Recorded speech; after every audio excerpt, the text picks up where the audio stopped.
Welcome to Bottle Petrichor. In this new series, we sit with experts and learn how to navigate tools and resources necessary for students and researchers in Islamic studies. Our expert today is Dr. Hythem Sidky, the Executive Director of the International Quranic Studies Association, or ICSA, who will be talking to us about Quranic manuscripts and online resources in Quranic studies. Welcome, Doctor. Happy to be here. Great. Hythem is really an expert, and I wanted to have him on in earlier episodes, but things just weren't working out. So I'm very glad and happy to have him on for this incredibly important discussion that we're going to be having today. And so with that, I should probably ask actually if you could tell us a bit about yourself and your research interests. Yeah, absolutely. So my primary interest is in the transmission of the Quran in the earliest period. And that takes the form of, two things. So one is the written transmission, so Quranic manuscripts, and the other is oral transmission, so the qira'at. So those are the two main areas of interest to me right now. I'm also very interested in questions of dating manuscripts. So again, we're going to get into a big discussion of that. That's a very important topic. And I also spent some time working on stylometry, so how we can use statistical methods to say things about the style and the authorship of the Quran. Thank you for that. Can you tell us a bit more about yourself? Yeah, so my interest in Quranic studies started at a relatively young age. I grew up in a Muslim household. I had memorized the Quran, and then I developed more interest, and I went on to study the 10 qira'at and acquire some ijazat. And so ijazah is this idea of like a traditional certification. And so I along with the qira'at, the 10 qira'at, I also studied some works that are related to Quranic manuscripts, like Al-Muqni'. It's by Abu Amr al-Dani. We'll talk a little bit about that work on Quranic orthography. And then, of course, what started out as just a basic kind of curiosity or interest developed into a very serious hobby, and then into something that, I dedicated a lot of my time to. And actually, it was during my time, so I did my MS and PhD at Notre Dame.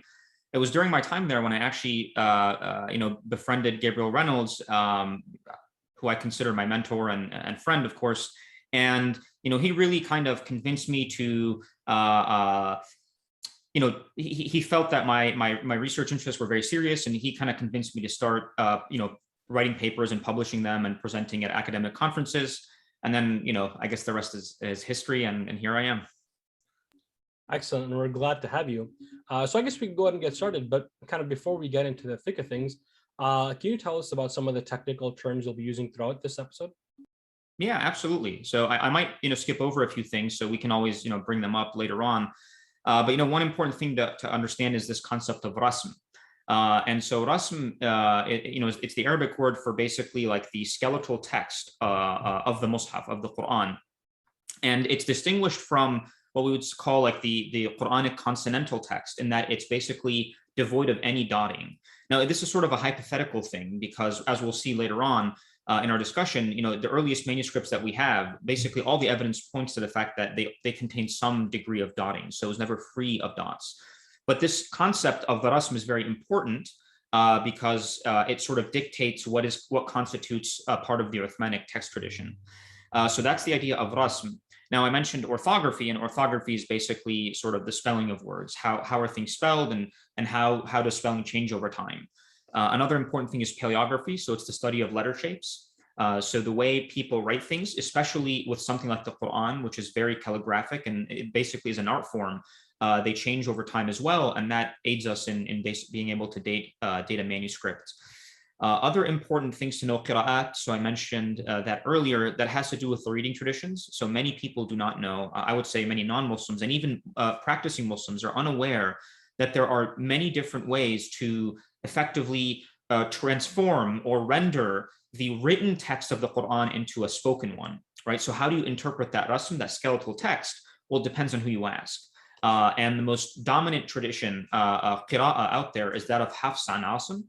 So Hafs was a student of Asim, and there are actually 10 canonical readings, and there are many, many more outside of the canon that are documented in the literary works and in early manuscripts. I guess we'll talk a little bit about radiocarbon dating. We can kind of cover those things as we get to them. But I think that covers the basics, and we'll go from there. All right, great. Can you tell us something about the writing of Quranic manuscripts? What material were they written on? Who wrote them? And how were these individuals? Yeah, that's an excellent question. I would say so. We don't know who wrote them. So the earliest manuscripts were not autographed, the ones that we have, and so there are a couple different ways that usually a manuscript is autographed, and it usually involves someone signing their name at the very end or the very beginning of a manuscript. And unfortunately for us, those sort of the outer pages are the ones that are most likely to be damaged and lost to time compared to the interior ones. And as it so happens, more or less, none of the earliest manuscripts we have contain any sort of dating or waqf. So waqf is another way to date a manuscript, or at least sort of the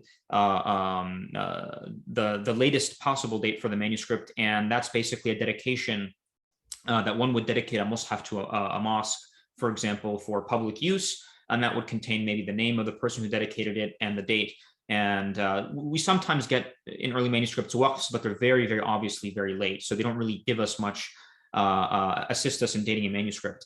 All the early manuscripts we have, the earliest ones are written on parchment. So parchment is basically processed animal skin. Now, fortunately for us, it does enable us to radiocarbon date them, and we'll talk a little bit more about that. I do think there are a few exceptions. So there is sort of one early manuscript that's written on papyrus. There might be more. I'm not really very well informed about what is written on papyrus. Now, the other important thing is the form. So sort of the form of the mushaf of the Quran early on is that of a codex. So a codex, as opposed to, for example, a scroll. So a codex is essentially a pre-modern book. Right, so it's basically sheets of parchment that are stitched together into quires, and then those are put together between, let's say, two covers in the form of more or less like what we would call a book. And so the format is also a very important aspect, and we can look at how the quires and how the folios are arranged, and that can tell us something about the tradition, sort of in the broader sense of things within the late antique, about what traditions were utilized and available to people producing the Qurans. Now, I did say that we don't really know specifically, like individually, names of people who wrote mushafs or people who wrote the specific manuscripts, but we do have reports. So, for example, in works of fiqh or jurisprudence, there are discussions about, is it acceptable, or what do you do in the case of a Christian scribe copying a mushaf? And so what that tells us, and in fact, there are a number of reports that indicate to us that Christians did participate in copying down of Quranic manuscripts in that practice. So we do have little details like that as well. Excellent. And what percentage of the Quran do we have in manuscript form? Yeah, so I don't think we have an exact number on this. The closest thing we have is there's a website called Islamic Awareness that has aggregated basically all the manuscripts that are highly likely to basically be first century Hijri manuscripts. And they've sort of quantified how much of the Quran is present in them. And I think last I checked, their number was like 96% or something close to that. Though I will say a few things. I think that list is outdated. It hasn't been updated. And so, for example, so this is one of the amazing things about Quranic manuscripts, and even with the whole Birmingham fragment thing, which we may choose to discuss, is that we sort of discover is a bad word, but we become more aware of early first century manuscripts as time goes on. And just recently, for example, there's this manuscript called Sarai Medina M1 or 1A that we long suspected it was photographed by Bergstrasser early on in the last century, and then what we discovered was that we suspected that this manuscript had more pages. I think it started from Surah 6, give or take. I don't remember exactly now, but we suspected that there were more folios that were not photographed. And just recently, Dr. Tayyar Altıkolag, so he's a Turkish Quranic scholar, and he had access to the manuscript, so he photographed it anew. And it actually turns out that we basically have this manuscript from cover to cover, more or less. Maybe like one or two folios are missing or they're restored. And it's a first century manuscript. It has many different scripts. It has the Hijazi script, it has the Umayyad script, it has Kufic B1A script. And so that is an example of our knowledge of how much of the Quran is present sort of from, let's say, the first century, and how that kind of changes over time. But suffice to say that more or less the entirety of the text, I would say, is more or less attested within the 1st century of Islam. Understood.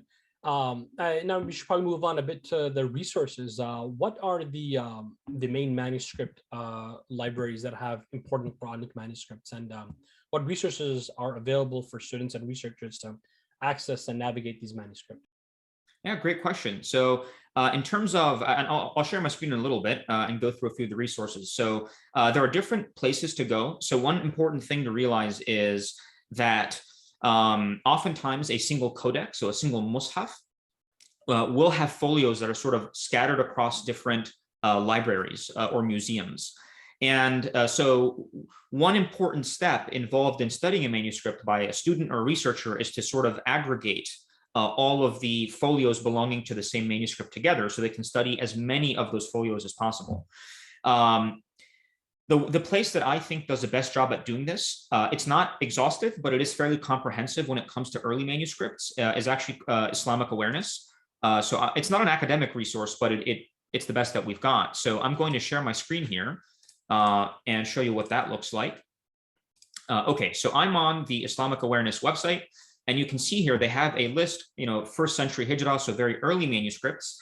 And I'll pick a manuscript that I know is, okay, so Arab 331. So this is a manuscript that actually radiocarbon dated. It's beautiful, B1A script. And if you look down here, so they have the actually size and folios. So they actually say the manuscript has 88 folios. 56 of them are at BNF, so in Paris. This is a very important library, which I'll get to momentarily. 26 are Marcel III in the National Library of Russia. 2 are at Leiden, 2 are at Chicago, and then 1 at the University of Pennsylvania Museum, and 1 was auctioned. And so this sort of gives you a nice summary, and then they tell you approximately, let's say 28.5% of the text of the Quran is attested, between the different folios. So with this knowledge in hand, how would we go about looking them up and trying to study them? So the first thing I would say, so for Arab 331, it's very fortunate in that BNF, so the National Library in Paris, what they've done is they've more or less digitized their entire collection. Or at least sort of the earliest ones at least are all digitized. And so what you can do is you can actually go to their website. It's Gallica. Their website is Gallica. So I have it here, gallica.bnf.fr. And you can search. So I will go ahead and search, Arab 331. And they have high quality, pictures of all of their manuscripts. So the search came up. You're going to get a lot of things here, but the key thing you're looking for is Quran. And we don't see it here, so let's go ahead and do that.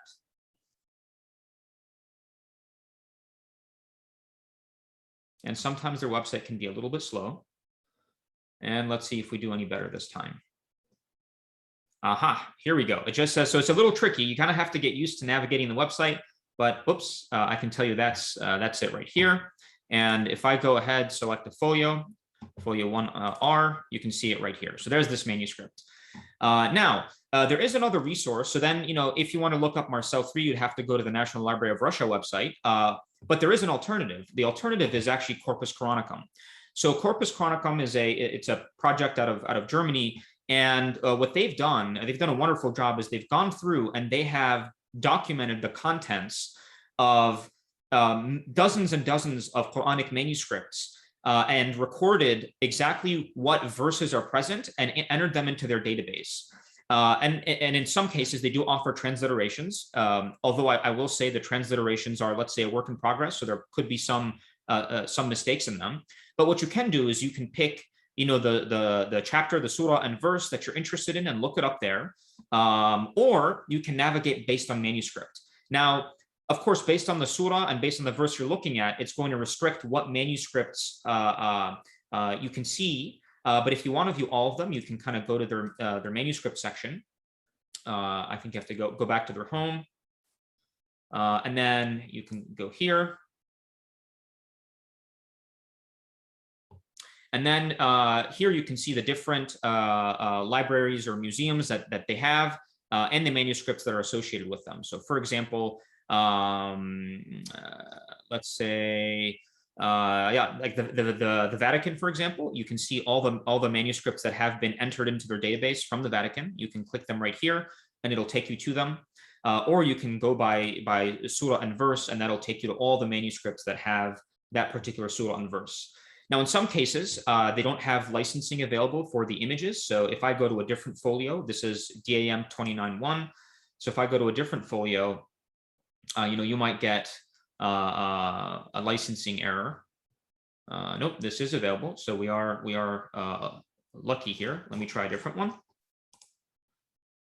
It might be that they were able to make it all available. I don't remember. It's been a little while since I've looked at this one manuscript. Yep, so it's here, and then there's a transcription. But I can tell you, for example, the Marcel folios are not available. So let's go to Marcel 3. That was the one that we were just looking at. And if we click it, we can see here that unfortunately we do not have permission to display an image of this document, but you do get a transcript. So your mileage may vary, but Corpus Chronicum, I would say, is a indispensable resource for anyone who's sort of seriously interested in studying Quranic manuscripts. Of course, the other, so one thing I will say is the resolution sometimes isn't great on the Corpus Chronicum website. And oftentimes going back to the original source, you'll be able to get access to much higher quality images. So here, if I go to the British Library Mushaf, BLOR 2165, you can see here, they do link to the folios in the British Library. And if I click them, I just kind of want to show you here. Let me minimize this Zoom thing, and I can click a random folio. And as I scroll, it's available in very, very high resolution on the British Library website, higher than what you're going to get on Corpus Chronicum. So it's important to be resourceful to kind of understand which libraries have made their collections available online. So we mentioned the British Library, it's available online.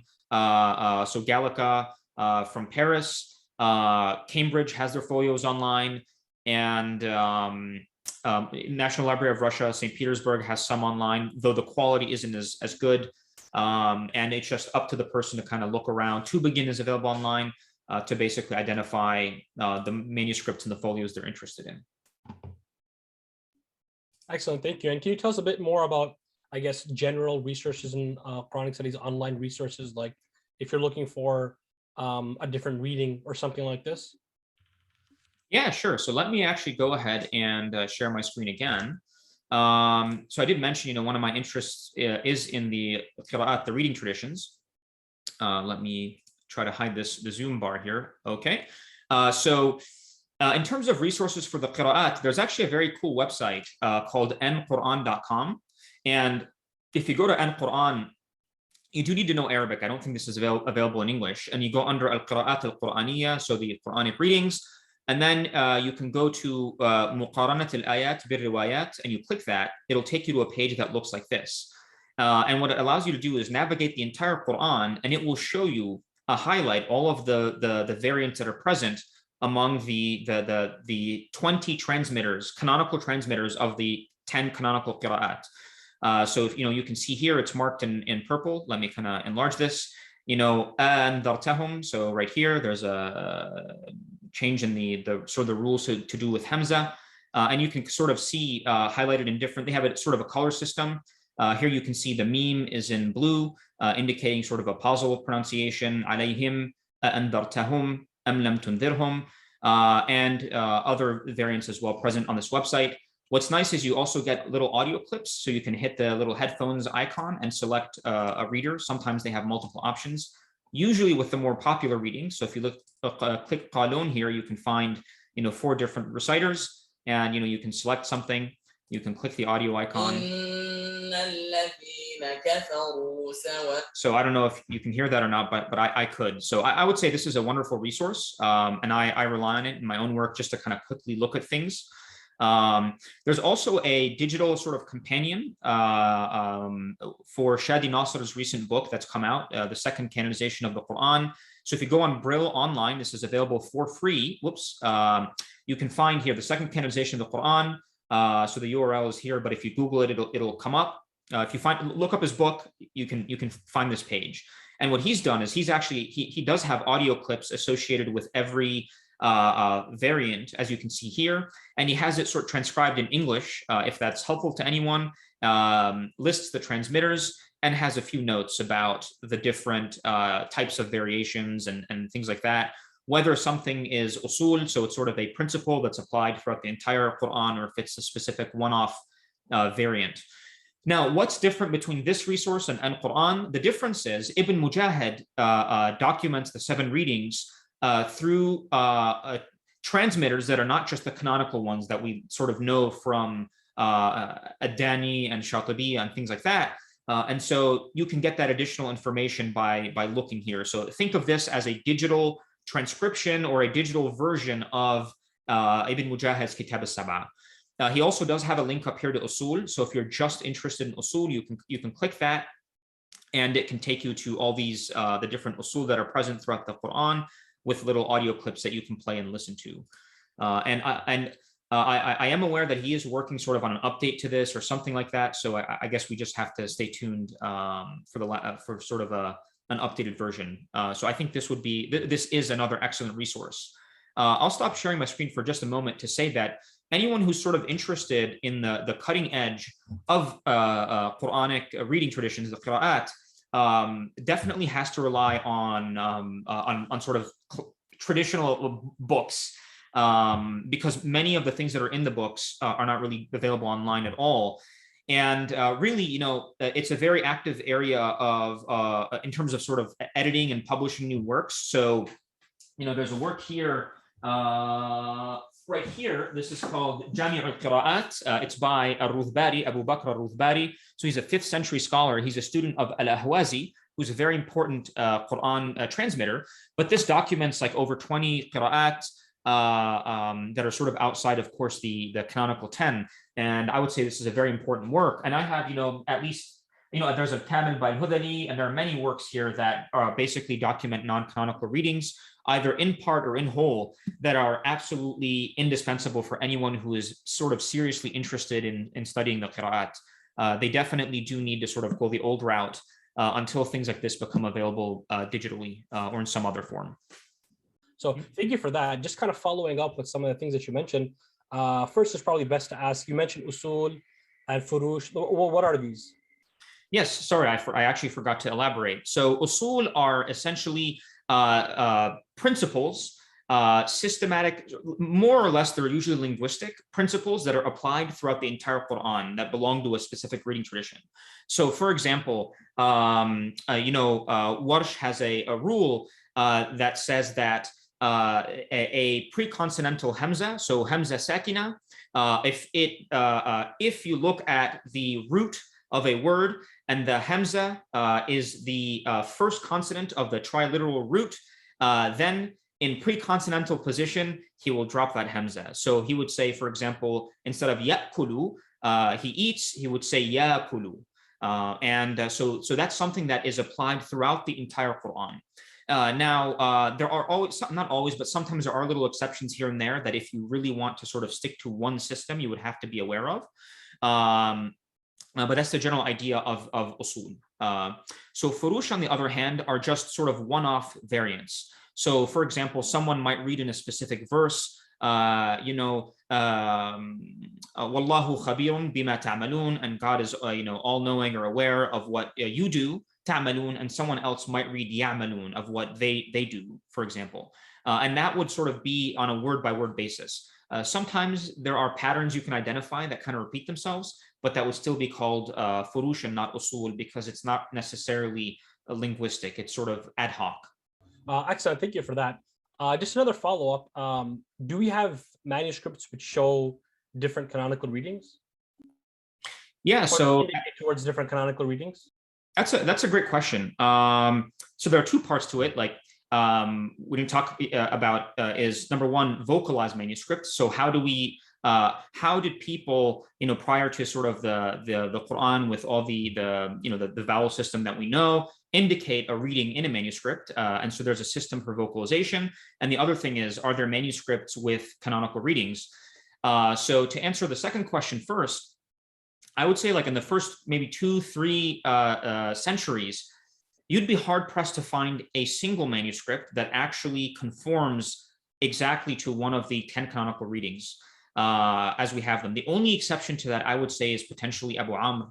And maybe so, like maybe the first 2 centuries, I would say I don't know of any manuscript that has the that documents one of the 10 canonical readings.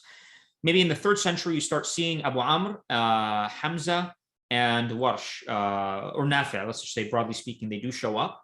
But the others are basically very rare. It's very rare to find them. And you know, essentially, if you start looking at the early manuscripts, and this is a very interesting area of research, there are dozens and dozens of different reading traditions that are documented in these manuscripts where no 2 are exactly alike, and we have no idea who these readings belong to. So that's a very, very interesting area of research. Now, what I will do is I will share my screen, and I will say one thing. So it does sort of give additional context to this narrative that Ibn Mujahid felt that the proliferation or the explosion of different reading traditions, you know, it got sort of too far, and it sort of, he wanted to rein it in. Now, I will say it is just because there are, you know, dozens of different reading traditions, it doesn't mean that, you know, every single word has, you know, a dozen different ways of reading it. It seems that, or the best way I can describe it is there are different pools of variants from which people draw. So there's kind of like this, they're cycling through the same variants. It's just that the order, their choice of combination of combining these variants differ from one manuscript, from one reader to the other. That's not to say manuscripts don't contain readings that are not part of the 10 or whatever. They absolutely do. But I would say the overwhelming majority of variants you see kind of fall within that range. It's just the choices, the specific combinations are unique. So with that said, let me go ahead and share my screen. And what I have here is I have a manuscript that is dotted. So this is a fairly late manuscript. But what I wanted to highlight are these colored dots that are on the folio here. So what we can see, so let me kind of double click to zoom in a little bit. We can see, you know, the red color. So red indicates the primary reading present in a manuscript. And, you know, generally speaking, there are 3 basic rules to remember, and then things get they can get super complicated, but a dot above a letter is a fatha. So this is men as opposed to min. And then a dot in front of a letter, usually on the baseline, is a dhamma. So this is lahu. So you can see this dot is sort of up high. So, and this is a lam, so lahu. And then a dot underneath a letter is a kasra. So I'm kind of looking for this. Yes, right here. So this is ilma. And then here we have tanween, which is indicated by these double dots. So these dots right here, they're up high on the alif. So it's tanween. Obviously, there's the alif for the accusative, but it's ilman. And that's what you get in the manuscript. Now, there are a few other features. So in this particular manuscript, you can see the green color right here. And the green color, it seems, is used to mark Hamza. So this is men adina. And the Hamza right here is marked in green. And sometimes what you'll find is manuscripts will put this, you know, the dot to the left of the alif if there's a long alif that's intended. So if it was adina, the dot would be, which doesn't make any sense, but it would sort of be on the left-hand side. And here we have aidihim. You get the dot again for the Hamza. Now, there are a couple other markings. So here yellow is used to mark. Now, this is actually a good question. Is this marking a different reading or is it specifically just marking other variants? Well, if we look at this yellow dot, it's after the meme. And we see here, ya'lamu ma bayna. So this dot is marking the dhamma, ya'lamu ma bayna, which would suggest, and this is me looking at this folio for the first time, so you know I would have to think about this in more detail, but it could imply that the default reading without the yellow mark is with idgham, ya'lam ma bayna. So this is a feature of Abu Amr's reading, which would be called idgham al-kabir or major assimilation. So this would be ya'lam ma bayna. And we see here aidihim, and then so there are a couple marks, blue here after the meme. So that would indicate aidihimu. And then we have the yellow mark sort of after the ha. This would be a dhamma. So it could be aidihum. And so and then the red, of course, marking a D him. But the question is, does the blue dot correspond with the yellow? Does it correspond with the red, or is it a separate reading in and of itself? So does that, so the question is aydihumu a reading, or aydihimu, or aydihum, or aydihim? Like, which of these are indicated? You don't know. Without sort of going through the manuscript, more of the folio is to try to extract what specific system is at play here. And sometimes you can't know. But those are some of the markings that are present in a manuscript that indicate how one goes about reading them. Now, I will say a wonderful resource for how to read vocalized manuscripts is actually another book by Abu Amr al-Dani, and this is kind of the go-to book. It's called Al-Muhkam. So في علم نقد المصاحف. So I highly recommend this work to anyone who is genuinely interested in vocalization. There are some papers that sort of compare Al-Muhkam with manuscripts. Yassine Dutton, George as well published one, and a few other folks I may not remember also kind of compared, but I think a more thorough analysis and comparison of Al-Muhkam and other works that do mention Naqd. I think Al-Kirmani has a work on Naqd, and Al-Jassas, if I'm not mistaken. Yeah, there are other scholars who have works on dotting, and they contain very interesting statements and quotes about how manuscripts are vocalized and the intention behind them and things like that. And so I think those are very important works for folks who are interested in this area of study. All right, so what I'll do now is actually I'll go back and share my screen because there are a few things in manuscripts, other markings that we didn't talk about yet. So let me go ahead, share my screen here. So this is a relatively late manuscript, but what I wanted to do is kind of highlight something in a fairly old one. So this is MS ADD 1125 in Cambridge. It's a Hijazi manuscript, and you can see there is vocalization. So, and the question is this vocalization contemporary with the text or not? And there are indications that it's not. Excuse me, but we can kind of discuss that, whenever you like. But the things I wanted to point out are verse separators. So if you look here, there are these sort of 4 oblique dashes that are present here to indicate a verse separator. The color is consistent with the primary, ink used to write the text. So you could say that it's contemporary. You also get decoration here. So this is actually a verse separator. So you have an iqab, and then you get sort of this decoration here, which is just a flourish, but it is a verse separator. But you do get something interesting, which is that every 10th verse, you get this red marking. And if you look very closely, you can see traces of, the same dashes underneath it. So it looks like it was erased. So this actually is the letter ha, the Arabic letter ha, and this is part of sort of the Arabic numeral counting system. And this is this letter ha corresponds to 5. And so this marks every 5th verse. But then, of course, between so every 5th in the sense that 5, 15, 25, etc. Because every 10th verse or every 10 is actually marked by this decoration right here. And it's a red circle with this sort of a series of dots around it, and you can see the ink kind of looks a little bit different from this. So this also was probably added in by the same person who added in the ha that we looked at earlier. And these are used to indicate the verse counts in a manuscript. So in the same way we have reading traditions, we do also have verse counting traditions. So where do verses end and other ones begin? There is actually a disagreement, and there are regional traditions associated with verse counts. So we have 2 systems out of Medina that are more or less identical with a small difference. We have one out of Mecca, we have Basra, we have Kufa, we have a Damascene system, and we have a Himsi system. And sort of the work that, as a resource, the work that one would rely on to kind of compare their manuscript against those systems would be Spitaler's work. And what he did is he went through something like another one of Ad-Dani's books, which is called Al-Bayan fi Addi Ay al-Quran. He basically extracted and summarized in a table that you can see here. If I go a little bit further, you can see here he's kind of highlighted all the verses where there are disagreements. I think my Acrobat is kind of twitching out here. There you go. So he's kind of marked, and he has a key. You can kind of look up what each of these symbols stands for, and he has sort of marked all the verses where there are disagreements.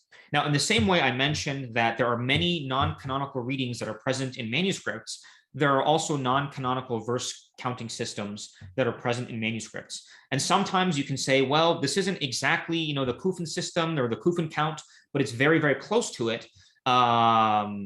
You can do the same with reading traditions. I'm sorry, I worded that backwards.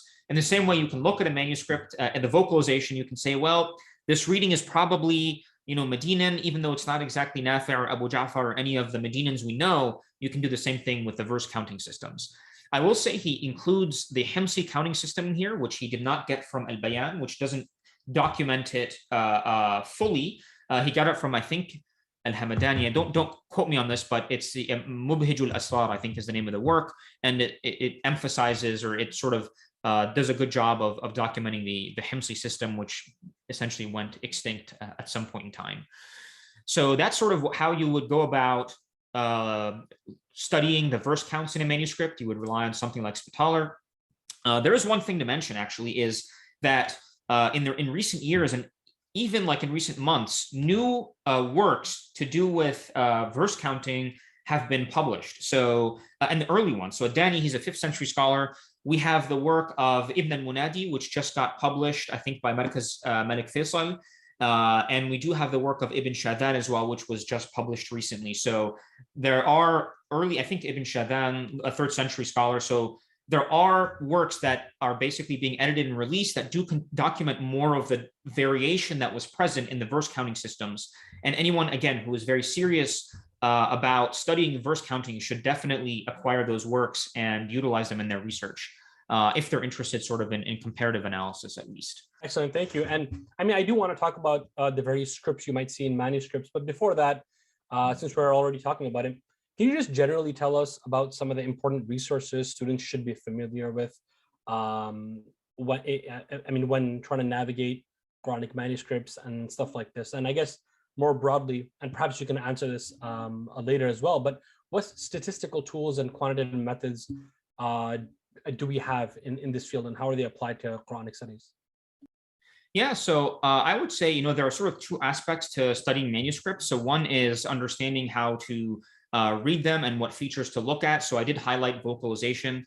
I did highlight, well, I didn't really talk about orthography, but, the Quranic orthography or spelling changed over time, generally speaking, in the direction of sort of being more explicit about writing medial alifs and other things like that. And one can use Quranic orthography to understand things like the date of a manuscript, to understand something about the milieu in which that manuscript was written, the time period, the people, and also the region potentially in which that manuscript was produced. And if one is interested in doing sort of comparative work, then, I didn't mention, so I think this is a good point to mention. Adani has 3 main works that, they're kind of like a holy trinity here. And one of them is Al-Muqni', which deals with Quranic orthography, so the spelling of words in the Quran. And then he has Al-Muhkam, which deals with Quranic vocalization, so the whole colored dots that we talked about. And then he has Al-Bayan, which deals with verse counting systems. And so I think these are 3 core works that summarize what was available to Adani and many early scholars before him, kind of condensed in the book. So I would say those are very important resources if you're interested in understanding. So how, what does sort of the received literary tradition say, and sort of how does it portray Quranic manuscripts? And you want to compare that with what we actually find in the material evidence, so in the manuscripts themselves. Now, when it comes to manuscripts, of course, themselves and sort of more modern studies, when it comes to Quranic paleography, Francois de Roche is sort of umda, as they would say. He's really a go-to guy on Quranic paleography, and he did publish. So let me share my screen here, at risk of wandering down a rabbit hole. So he has this 1983 catalog where he went through the collection in BNF, and he basically sort of came up with his script style classification system here. So he has the Hijazi, which he's sort of split up into 4 categories. And then he has, A, B, C, D, E, and then he has new style and things that he couldn't classify. So of course, it's a useful exercise to go through, because we'll talk about dating, but to sort of identify the script style in which a manuscript was written. So that's an important piece. The other aspect, of course, is The other aspect, of course, is sort of the materiality of a manuscript. So there's codicology, and I have his book here. So this is Islamic Codicology, and it's published by Al-Furqan Islamic Heritage Foundation. And I found this to be a very useful book. So it talks about, how choirs are structured in manuscripts, and, the Gregory rule, and how many sheets of parchment are in a choir, all kinds of things like that, how manuscripts are ruled. So I think that this is, I keep saying this, but it's really an industry. And he actually talks a little bit more about, the art, the decoration of, some of the paneling decoration and things like that. So this is a wonderful resource, a great book. I rely on it all the time. We also have, so I'm trying to think about Quranic orthography. I really think that one should, generally speaking, go through Deroche's works. I think they're very, very useful. You also have, when it comes to paleography, so actually let me share my screen again here. So there's a book called The Abbasid Tradition. It is out of print, but there is sort of a PDF floating around. It is by Deroche as well, but what he does here is it's sort of very visual. He does go through and describe in great detail what distinguishes the different scripts in terms of letter shapes. And so he has sort of descriptions in words, but he also has these beautiful tables, these sort of letter charts. And he shows, for example, the A1, B1A, B1B, and B2, like how the alif shape changes, and how, the jim and ta and all these things change, and with little descriptions here. And I think this is very useful to help, someone develop a degree of intuition and an eye for identifying scripts. I'll also mention George's work here. This still is in print, and I do have a paper copy or a physical copy. I recommend people buy it, but this helped me out a lot when I was starting out. So at the very end, at the very end here, he actually has an appendix, and it's a guide to Deroche's script classification. And what he does here is he puts these little rectangles around the different letters, and he emphasizes what you should look at. Like, if you want to train your eye to pick up on things quickly and learn the script styles, I highly recommend this as a resource. It helped me out a lot. I would say to scan this PDF is actually terrible. But if you get it, I actually don't know where my copy is now. But I recommend you do purchase the volume, and it will be very, very helpful. So those are some of the resources I personally rely on. We covered paleography, we covered orthography. You have works like Ad-Dani, and then orthography is really scattered throughout many other works on Rasm al-Masahif. We covered so verse numbering. I mentioned Spitaler's paper, and I mentioned Ad-Dani's work and other works. I would say keep up with publications. I think so. So one of the things is that's important to highlight is Deroche kind of laid out his system in 1983. He did update it and sort of created some new classes like the Umayyad style, like the O1 and that kind of grouping. But that he, generally speaking, relied on the manuscripts that were available to him in Paris to come up with his classification system. And he did have a category of unclassified manuscripts that didn't fit neatly into any of his categories. But some of these unclassified styles, as more manuscripts sort of pop up, either in auctions or in digitized collections online, where people are starting to be able to put together new script styles that don't quite fit into any of those, but they're not like a one-off manuscript, they're very clearly a distinct style. And also some of the categories that Deroche came up with, he only relied on a single manuscript or a single, to come up with that subcat classification. So there's a lot more work that's needed. For example, one of the students, Eleanor Salar, she does wonderful work on paleography and codicology. And so she's refined the system a little bit. So I think anyone who's very interested in being on the cutting edge, I mean, it seems like it's an obvious thing to say, should really kind of keep up with the literature on these kinds of things. So thank you so much for that. Can you tell us a bit about the statistical tools and other quantitative methods we have that and how they're applied to the study of the Quran? Yeah, so I myself, I maybe I didn't mention it early on, but I have a background in applied math and generally sort of computational statistics, and a lot of my work centers around combining more classical philological approaches with computational analysis. And I think what I try to do is I try to look for patterns in manuscripts and the reading traditions that sort of to the naked eye are very hard to identify, or the volume of stuff that I'm analyzing is just a little too much for sort of a human or one person to kind of sift through and analyze. So I would say there isn't any specific one resource when it comes to statistical tools. They are tools after all. And so it does require that one have a background in statistics or computational methods. And they sort of have to recognize a problem and also recognize what tools might aid them in solving that problem and then sort of bring them to the table. But there's a very common saying in sort of computer science, which is garbage in, garbage out. So if you kind of just have tools and you just throw numbers at a computer, you're going to get numbers out, but it doesn't mean that they are coherent or cogent or any of these things. And so one does need to have a background in stats, in numerical methods, and also really understand the question they're trying to answer. So I think this area now is called the digital humanities. So people are specializing in really bringing the two things together. So the humanities work, which is everything we're talking about in Quranic studies, and then the digital side of things, the computational side. I myself don't share that heritage. I'm not sort of a digital humanist by training, but many of the things I do would fall under that category.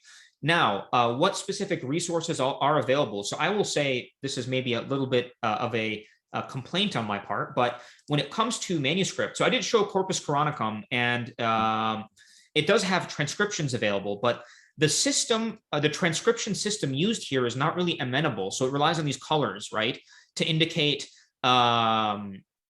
sort of differences between the standard, 1924 Cairo edition, if you will, and the manuscript that is being presented.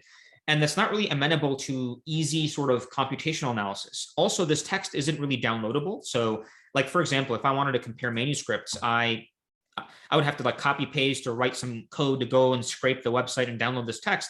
It's not available in a digital format that makes it easy for one to analyze with a computer. So in contrast to this, I will show you an example of, let's see, where is it? Right here. So this is an example. So this is Alba Fideli's work. And so she's really at the forefront of what I would say sort of structuring digital editions of manuscripts. So this is this is a transcript using what's called a TEI format. It's an XML file. I know I'm getting a little bit technical, but anyone who has some familiarity with this will kind of appreciate what I'm saying here. So this is a special XML file with a unique markup system that makes it very easy to take in a computer with code and analyze it and compare it with other manuscripts, and generally collate things and produce critical editions and all kinds of things like that. It also allows you to incorporate sort of inline notes that you can look up and annotations and read them digitally and things like this. So this is sort of the ideal of what one would hope sort of the field of Quranic manuscripts to move towards is the availability of things like this. And what that would do is, this is maybe somewhat a bit selfish, but it would make it easier for me to be able to take these transcriptions and use them in my analyses. Of course, when I transcribe manuscripts myself, I try to use a TEI, an XML system, but I think it's still in its infancy, and it'll take some time for it to evolve and to mature. Actually, I think is a better way to put it. That said, so how do I personally do my work now?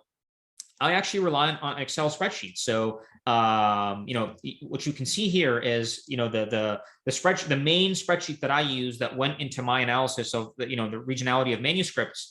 And you can see I just manually went through all of these manuscripts and I transcribed the words there. And I had my own coloring system to note things and my own annotations and things like that.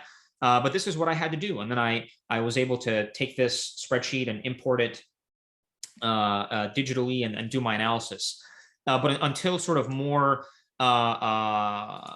until something like Corpus Chronicum is available, more readily in a digital format, that's generally speaking the way I go about my research. Is it's very laborious in the beginning. You have to mainly go through and transcribe things, and then you get the computational side of things. However, one other thing to note, that if someone is interested in stylometry and studying Quranic syntax and things like that, there is corpus.quran.com. So this website contains the University of Leeds corpus. So what they've done here, so if I look at their syntactic tree bank, so they've gone through, not for the entire Quran, but up until, you can see here till Surah 8, and then from 59 to the end. You have this wonderful interactive website that takes you through Quranic, syntax and morphology. And you can also download, it's a non-interactive version of sort of the tagged corpus. So if you go into resources and data download, you can give your email and then or name or whatever, and you can download their corpus, and that one you can kind of work with digitally pretty easily. Now, if you're not really a good programmer, but you kind of do want to search the Leeds corpus in a way, then I do recommend the Quran Gateway project. So it's a wonderful, wonderful website. And what they do have is they sort of have the whole corpus. You can kind of browse, they have their own unique sort of search language, I guess I can call it. So let me kind of go back home. And you can see here, you can enter commands, you can look at all the roots in the Quran, and then you can search by, by lemma, by root. So if I say, root, and I go, I don't know, maraja, and you search, you can see here, it brings up all the verses that contain the root maraja, and you can kind of hover over it. You can look for glosses, exact inflections, all kinds of things like that. I think it's a wonderful resource for someone who doesn't know how to program, but wants to sort of ask more complex questions of the Quran, or search for very specific things. They can use their little search engine. It also has sort of a list of Quranic formulae, which is really, really cool. And you can look up what surahs they belong in by root and things like that. And you can generate nice graphs. So I do recommend Quran Gateway, even though I do most of my work by writing my own code. If anyone's curious, mostly in Python. I do rely on Quran Gateway sometimes for quick searches, and their visualizations I think are they're very handy. So those are basically the digital resources I would highlight. Oh, there's one more thing. I do recommend, if anyone's interested in digital humanities applied to Quranic studies and more broadly Islamic studies, there is the IDHN, the Islamicate Digital Humanities Network. It's a relatively new organization, but basically it's a group of like-minded individuals who are very interested in Islamic studies and digital humanities. So I recommend you sign up, join the group, or check them out. That's all. Thank you for that. I mean, before we move on to kind of talking about the regionality of codices and stuff like this, could you just tell us about the various scripts we see in the Quranic manuscripts, and maybe from there you could kind of move into how we date manuscripts? And I mean, on that note, and I'll probably follow up at some point, but if you could also talk about technical and methodological issues with various dating styles and which ones you prefer. Yeah, sure. So I think it does make sense for me to share my screen here. Let me go ahead and do that. All right, so I guess the manuscript you're looking at here is in the Hijazi script. So I should before I go there, I should mention that generally speaking, the sort of most dominant script style classification system is the one I mentioned earlier that is mentioned or described here in de Roche's 1983 catalog. So he kind of categorizes manuscripts or script styles into the Hijazi script, and he sort of has a subclassification of Hijazi, which we'll look at in a little bit. And then he has the A1 script, and he has B, C, and then later scripts like the D script and E and New Style and things like that. You might not look at all of them, but I will sort of show some of the characteristic script styles. So now when it comes to the Hijazi script, one of the characteristic things about Hijazi is the fact that, the alif is leaning over to the right. And this manuscript here, this is the Cambridge manuscript I showed earlier. So this would be Hijazi 1, the Hijazi 1 script. And if one were to compare this to something like, the British Library manuscript, this would be Hijazi too. You can see, distinct differences in the script style between the two of them, even though they're both generally still Hijazi. The shape of the ha a little bit, the shape of the noon, the tail of the alif is different as well, but they're both considered Hijazi script. Now from there, you kind of can go in a couple different directions. You can go in the direction of the A script style, or like A1. And I don't have a manuscript to show here, but what I can do is I can go to Alan's book here, and he highlights the A1 script, and you'll see he circled some key letters because there's sort of a divergence between the A script and the B script, and we can highlight the two of those. So you can see here, he notes that the alif for the A1 script is, short to medium sized and a relatively flat return. So that little tail on the alif. The other thing is what I want to draw your eye to. I'm not going to hit every feature, but is the ha. So if you look at the ha, the best way for me to describe it is it kind of looks like the word initial ha that we write today, like in modern times, the ha here. And this is how it looks like, whether or not it's in the beginning of a word or in the middle of a word. It kind of looks like that. When you compare that to the B script style, even though they may be contemporaneous, the B script style looks different. The ha looks different. So let me pull up something in the B script style right here. So this is Wettstein 1913. It has been retouched a little bit, but notice how the ha, it's kind of like that figure 8 type shape. It has like a loop above the baseline and a loop below the baseline. And it's the same whether or not it's in the middle of a word or at the beginning, right? So ahlaknaha right here and masakinahum, and you can see it right here as well. The ha. So that's sort of a distinct thing. There's still the tail of the alif, there's still the shape of the noon, other features like that distinguish the B script from the A script, but that's kind of what you're seeing, what you're going to see. Now this is B1A.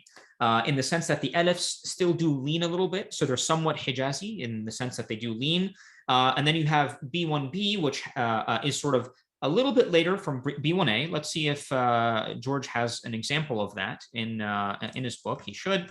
So if I scroll down here, you can see right here. So this is B1B, right? And so you can see these alifs are sort of perfectly vertical. It's a very sort of slender script style, and the has, they're the same shape ha that you basically get in B1A, and you're going to get the same in actually B2.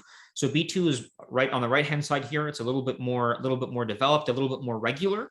There are also differences typically in the format, the actual format of the manuscript itself, that's often associated with a script style. So for example, the B2, I don't know of any B2 manuscript that's actually vertical. So you can see this is horizontal, kind of it's landscape, while this is portrait, or this is actually more square. But the B1A manuscripts, I was showing you, and I think more or less all of them are portrait as well. So you can kind of see here, it's like this, it's portrait, while the B2 manuscripts tend to be landscape. And what you can also see from sort of the shift from Hijazi all the way to sort of like, let's say B2, is that B2 is highly regular. So you can see it's almost like it's written on a grid. And in fact, it may well be. It's very, very regular. Whereas the Hijazi manuscripts, like let me go back to here, it looks a little sloppier. It's not as geometric. In fact, you can see sometimes there is ruling. So these people did sort of rule before they wrote, but they still are a little bit sloppier, less regular, less geometric than later script styles. Then we have sort of the C style. So here, this is the Topkapi, the famous Topkapi manuscript that's falsely attributed to Uthman. So this is the C style or C1 manuscript, and here you can see the ha. It's more developed, it's more evolved compared to the A style, but it is still that triangular shape as opposed to the double 8 shape that you get. And there are also different features you can see with the shape of the noon and also the qaf, the jim. Basically, there are many characteristic features of these manuscripts, but also another thing I wanted to highlight is that it's very tempting. And then of course I don't want to forget our D style manuscript. So I think I had it open here somewhere right here. So this is a classic sort of D style manuscript, and one can always look up for the manuscripts in the BNF collection. They can look up in Deroche's catalog the script style, and that will kind of help them develop a feel for them. So that would basically hopefully be somewhat of a summary of the script styles, and we can talk a little bit more about their dates later. Thank you. And yeah, we probably can tackle that now. So how do we determine the age of a Quranic manuscript? And can you tell us about various issues associated with these different dating styles, and which ones you think are the most accurate? Yeah, so this actually brings up a very important and controversial aspect of manuscript studies, which is dating manuscripts. So most, if not, the overwhelming majority of the earliest manuscripts are not dated, in the sense that we don't really have, if they ever were dated, in the sense that we don't have the scribe leaving us a note telling us when they finished copying a manuscript. If they were present, they were probably present, that sort of thing would be present in the the last page or the first page of a manuscript, which tend to be lost. And so we have to rely on other sort of indicators to be able to assign a date to a manuscript. And there are two buckets I would sort of put things in. One is relative dating. The other one is absolute dating. Relative dating relies on things like paleography, so things we just talked about, so the change of letter shapes. Relies on orthography, so how words are spelled over time. It can also rely on sort of art historical things. So some manuscripts might have like a nice drawing or certain illuminations that some scholars might link to, let's say, Umayyad architecture, and they might use that to date things. But those are sort of the general. I guess that would constitute maybe some form of absolute dating. So I would put that in the second category. But in terms of relative dating, the primary tools available to us tend to rely on paleography and orthography. Now, how does one go about dating something paleographically? I think there are a number of challenges with that. So it all depends on how precise and how accurate you want to be. So if you want to say, so when you do relative dating, you say, well, this manuscript A is older than manuscript B. But sometimes that's not really enough, right? So there are some very high stakes questions that have to do with, like, well, was this manuscript written, within a 50-year window or a 25-year window or things like that? And it becomes very difficult, not impossible, but it does become difficult to use paleography to make a determination like that. And the reason is, the evolution of paleography is not linear, right? So it doesn't march perfectly from Hijazi to A to B to C, etc. It's not what happens. You sometimes have different script styles that are present in different regions, and you don't necessarily know about that. You also have, people also have memories, right? So they may recollect older letter shapes, and you don't really know how long a style existed for before it sort of went extinct. And yes, absolutely. I would, everyone I think would be comfortable saying Hijazi is generally older than, B2. But did Hijazi and B1A coexist? I mean, I think it's certainly possible. I think they did. And I don't necessarily think, perhaps, just B1A is a more structured and more sort of calligraphic style. But and Hijazi might have an older history, but by the time they manifest in Quranic manuscripts, they could be contemporaneous, right? So there are questions like that we don't know that affects our ability to date things very precisely with paleography.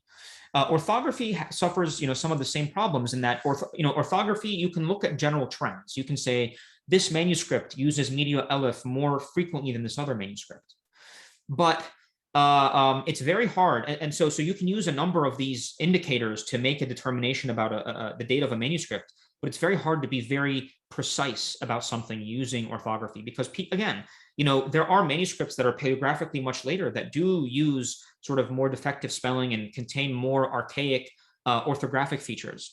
So those are really some of the main challenges that are associated with using, paleography and orthography to date a manuscript, and that it can give you a general idea. But if you want to sort of put your foot down on very high stakes questions, it becomes very challenging to do so. Now, there might be other, individuals out there who are, there certainly are other individuals out there who are better at paleography than myself.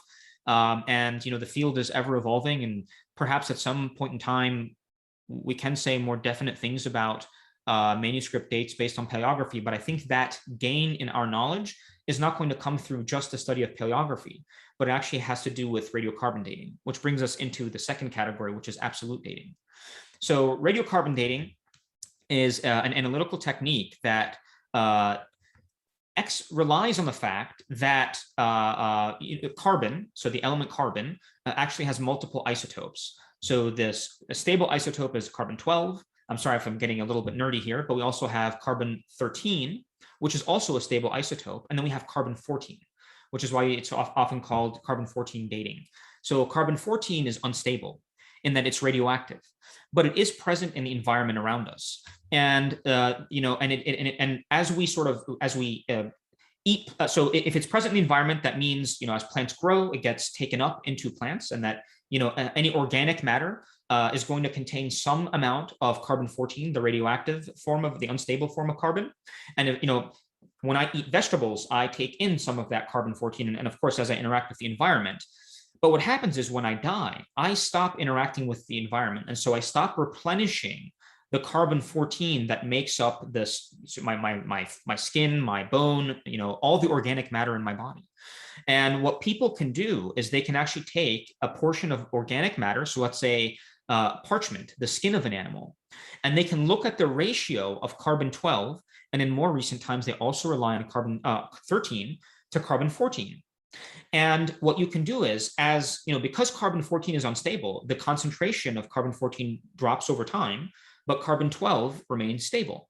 And by looking at that ratio, compared to the ratio in the environment that we know, and that requires calibration, which I'll get to in a little bit, we can date a manuscript. Now, radioactive decay is a random process. And instrumentation that people use, like the AMS instruments or other things, have a finite precision and a finite accuracy. And the combination of the fact that decay is a random process that is well described, but it's still a random process, means that the output, when you take something to have it radiocarbon dated, what you get is you get a probability distribution. You get a likelihood of the animal being sort of dying within a window of time. And the probability across that window of time is not equal. It varies based on different factors. One important factor has to do with calibration. So I mentioned that there's carbon-14 in the environment, but that concentration of carbon-14 in the environment, number one, is not homogeneous.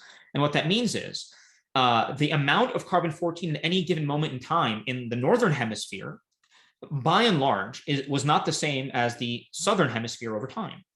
And the general sort of science or methodology that people use to establish the concentration of carbon-14 in the environment is through dendrochronology. So it's basically looking at tree rings, which I think is really cool. So we take a cross-section of a tree, they have rings, and those rings tell you the age of a tree in a very precise manner. And by taking samples from different portions of that tree, knowing the dates based on the rings of a tree, you can generate a curve of sort of, we know that at this date, this was the concentration in one portion, in the environment at this moment in time. Now, of course, these calibration curves are constructed based on samples that are drawn from many trees, predominantly across North America and Europe. And we'll get to this issue in a little bit, but that allows you to get to generate a calibration curve. And so when you get that ratio of carbon-14 to carbon-12 and 13, you can then go to the calibration curve and look up a date. And so actually the calibration curve is another source of uncertainty, right? So I mentioned the Earth is not homogeneous. And so what that means is, the concentration of radiocarbon-14 where I am right now, of carbon-14 where I am right now, is a little different than where you are, but they're very, very close. But it's still that introduces some degree of uncertainty. And all of that uncertainty of all the different avenues get combined together in giving us the probability distribution associated with the dating of a manuscript. So sometimes, instruments can be finicky. I think a good way a good analogy is a thermometer, right? So if I have an internal body temperature, but if I use a thermometer to take my temperature, I might get 98.1, and then I might just kind of reset the thermometer, take it again, just like a second later, and it might come out to be 98.2 or 97.9. And if I repeat this multiple times, I'll get a distribution, I'll get a curve, right? And that distribution, that histogram of sort of every temperature I've recorded, how many times I've recorded, it gives me the uncertainty associated with this measurement. Part of it, of course, is the thermometer, that I'm using to measure, my body temperature is, it has finite precision and finite accuracy, right? It doesn't give, it says it gives me 98.1. It doesn't give me 98.176. It doesn't give me like 50 digits. It gives me 1. Or if you're like, you buy a fancy one, it might give you 2 digits, but that limits the precision and the accuracy with which one could know their internal body temperature. Also, your body temperature fluctuates over time, right? So in the morning, it's different than when at night. If you work out, if you're out in the heat, it changes. And if I take the temperature, underneath my tongue, it's going to be a little bit different than if I take my inner ear temperature versus like an orbital temperature and things like that. So all of these, what I'm trying to really highlight is these are all factors that sort of factor into the uncertainty associated with a radiocarbon measurement. So now with that measurement in hand, so I did mention something about the northern hemisphere being different than the southern hemisphere. Now, there were a series of publications that have come out in recent years. I think they began in the mid 90s, 95 or something like that, that looked at some plants from Egypt, I think around the 16th century, give or take, that said, hey, look, it looks like the calibration curve, it looks like the dates that we get, the radiocarbon dates that we get from these plants, using the calibration curve for the northern hemisphere looks a little bit different than what we know, when we know these plants were grown. And there was like a minor discrepancy in that calibration curve. And then more recently, literature has shown that when they've sampled trees and other things from like the Levant area and sort of the Eastern Mediterranean, they found minor offsets. It's called sort of a reservoir offset in the radiocarbon dates between what were found in, let's say, the Levant area compared to the what's called INTCAL. That's the standard calibration curve for the northern hemisphere. Now, some people might be like, well, we can't rely on radiocarbon dates at all because of this reason. But if you really look into it, we're talking a very, very small difference of, and it depends on what period of time, but we're talking something like a decade pre-calibration. This is a very important point. It's a decade pre-calibration, not in terms of the calendar date. So if you get a date like this, this piece of parchment was dated to 1400 before present BP. This is basically from 1950, and you get some uncertainty associated with that. That does not translate into, let me take 1950 and subtract 1400 from it, and that's the date of the manuscript. You have to sort of take it through this calibration curve. And depending on how steep the calibration curve is, it affects this offset differently. So if the curve is very flat, it can have a greater impact on the calendar date associated with a manuscript or a piece of parchment. But let me take a step back and bring this all home. We can actually do what's called a sensitivity analysis. We can look at how much does uncertainty associated with this offset affect the calendar date of a given manuscript. And I can tell you, for all the ones I have looked at, it does not make any consequential difference in the dating of a manuscript. It does not put a manuscript that we identify in one period as being in another period. So, for example, manuscripts that are very well, like let's say the Sana'a palimpsest, that we have very well dated to the first half of the 7th century, it does not all of a sudden become like post Abd al-Malik or something like that. It's still very comfortably in that period of time. So that sort of has to do with the discussion with the differences in calibration curves and things like that. So I think what I'll do next is I think I can go ahead and share my screen and show a different side of things. So how do you take an uncalibrated date and how do you convert that into a calendar date and the distribution? And of course, I mentioned that there's a calibration curve involved, and that calibration curve gets updated. So up until sort of very recently, the calibration curve that we used was called INTCAL 13. So it was basically put together in 2013. And that was the calibration curve that was used all the way up until recently. INTCAL 20 was published, which is the 2020 updated curve. And again, when you update the calibration curve, it does have a minor impact on the dates that you get. But what I will do is I'm going to show you the dates, the calibration of the Sana palimpsest using the intcal13 curve and using the intcal20. And together we can see, well, how much of a difference does the calibration curve actually have on the small changes in the calibration curve and the updates of the calibration curve have on the dating of a manuscript. So I'll go through that exercise. And then do remind me, if I don't, to discuss the issue of labs and the reliability of labs and how that plays into manuscript dating. All right, I think what I'll do now is actually I'll go ahead and share my screen and work through that example. Okay, so here I'm using the software called Oxcal. So Oxcal is published by the University of Oxford, as the name suggests. And you can see here, this is the latest version or a very late version. You can see beginning of 2021, and this has intcal20. So what I'll do is I'll first open the dates for the Sana palimpsest. So let me do that and open. And here you can see, so they do have a more sort of user-friendly interface. They also have like a scripting language, and I tend to use a scripting language, which lets me sort of configure things a little bit more precisely to my liking. But here you can see I have dates from the University of Arizona, from Oxford, and from Etihad or Zurich. And so we have 6 measurements here that are all self-consistent. And what I can do is I can go ahead. And so the first thing we're going to look at is the intcal13 calibration. So I'm going to run this. And so we can see here, and it's always very useful to kind of look at the very top whenever someone publishes a calibration curve. And you can see it says intcal13 atmospheric curve. And so what do we get? Well, we get a uncalibrated date of the combined date of 1427. And the one standard deviation of this distribution is 9 years. And then when we sort of pass it through the calibration curve, we get a sort of 2 sigma, which is 95.4% probability of between 606 and 650. So perfectly within the first half of the 7th century. Now, I think it's useful to, well, let's do the exercise of comparing the 2 dates. Then I'll talk a little bit more about how we should understand and how we should interpret the curves and how we should ask it questions, how we should query it and ask it important questions. So let's go back to Oxcal and I'll open another instance of palimpsest here. Open. And what I will do is, let's go tools here, and I'll do that. And I'll run it. Okay, so let me put these side by side.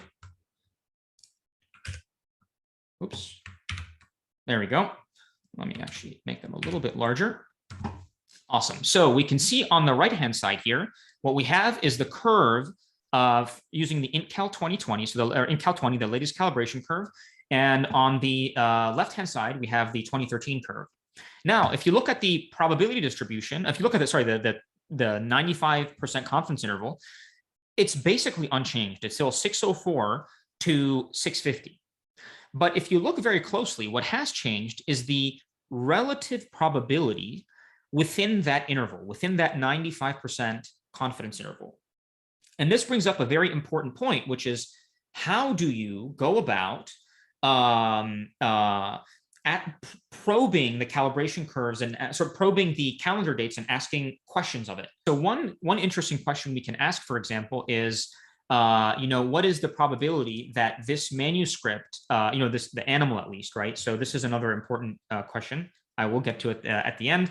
So we can ask the question of what is the probability of this dating from, let's say, before the death of Muhammad, which is traditionally said to be 632. So what we would do in that case is we would look at the area under the curve.